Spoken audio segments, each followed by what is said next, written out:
Hello, hello, lovely people. Do you know what? I was just sitting with my girlies.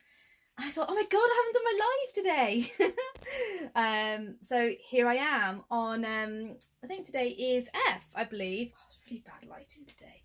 Should get it sorted out. And I was just having a chuckle to myself with the letter F because it can kind of be like, oh, what the effing hell is this all about? So the letter F today for the A to Z guide of maintaining optimal mental health is feelings. Now this is quite an interesting one because I know for sure from my experience that women certainly talk about their feelings a lot more easily and a lot more open than guys do. And I think now more than ever, particularly as we are stuck at home, that it's important that we do talk about our feelings, and but it's who to turn to, because my experience is I'm a single mom to two daughters who are under 10. I'm living by myself, and I know that I have my mum as support, but there are some things that I can't always talk to her about because she's my mum. um but some people don't have that support network around them. But I know we working with clients, the magical thing with working with my clients is that I hold a space so people can talk, and once they start talking, they just can't stop. And it's fantastic because it's releasing all this pent up, all this suppressed stuff that we carry with us, which we really don't need to carry with us, because I'm sure you can relate to if something happens, then you kind of keep the feelings and the inner dialogue going around in your head. And then when you go to bed at night time, when your body is nice and relaxed and you're in that nice slumber stage, that you start reliving what you should have done, what you shouldn't have done, what you should have said, what you haven't said. And you kind of go through all these feelings and all these emotions, and then you just can't get to sleep. And then before you know it, the time's been ticking on, and then the following morning you wake up absolutely shattered because you haven't had enough sleep.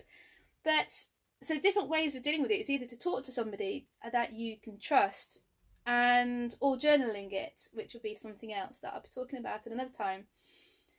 So with the feelings, it is, I feel so strongly about people just talking about things and letting out. And this is why I love what I do so much, because I feel so honoured and humbled to hold spaces where people can just release everything. And it's so important because if we keep things internalized, that's when our body starts hurting. It's when illnesses start happening. It's when the aches and pains start happening, or silly injuries happen, or you have little accidents that happen. And it's because you're suppressing this energy and these feelings, and they have to go somewhere. And if we don't externalize them and become detached from them, then this is when things start to happen. And then it's going to be like a slippery cycle, because then I think, well, why is this happening to me? And then the inner critic comes in, and the self-sabotage, or it's not never working out for me. And it's really interesting once you can see what's happening. Then it's kind of like a magical door opening. You suddenly realize what can happen. And so with externalizing all the feelings is actually finding a way of doing it. That's either talking to somebody, which is just fantastic. And like I said before, it's sometimes difficult to do that with a partner, wife, husband, close family, or even some friends as well. Because what happens is when you're talking, and a lot of people I'm sure who's listening will relate to this, is when you're talking and you're explaining something that has happened to you or something that you're feeling, the person you're listening to goes, oh yeah, that's happened to me too. Oh yeah, I remember when that happened to me.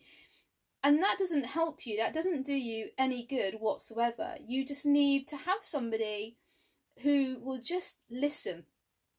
And we don't get taught how to listen. It's something that we have to learn to do, because you can listen and you don't interrupt, or you know when to pose a question. But when somebody's got things they need to externalize and detach themselves from, just to have someone just to get it, and getting it is just holding the space so you can get rid of all this pent up, internalized dialogue and these emotions as well.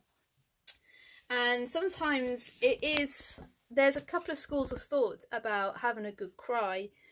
Personally, I'm for it, and I know there's some people that will argue against it as well.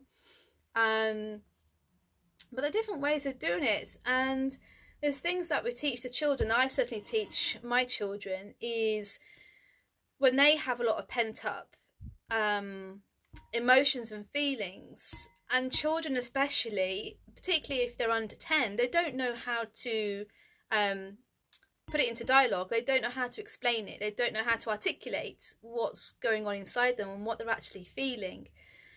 And so the best way of doing that is trying to do some imagery with them as well. And imagery is trying to describe how they're feeling, what the cloud's looking like inside of them, what's their tummy feeling like, where in their body do they feel it, what do they feel like they want to do. And if they want to shout and scream, get a pillow, get them to do it into a pillow. If they end up trying to beat each other up, get them to take it out on a pillow or a cushion. It's brilliant.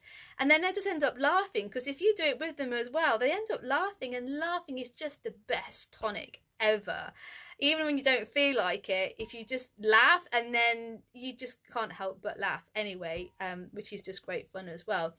So there's different ways of helping children to externalize their feelings as well, and particularly with everything that's going on, it's important, and I feel passionate about just helping them just to talk about how they're feeling and supporting them as well, which I think is just a whole different live because I could go on talking about it for ages and then you'll end up getting bored anyway. So today is letter F about feelings, is just externalize them, detach themselves from them, work through them. Don't put resilience against them, just not resilience, don't put a resistance against them, still begun with an R.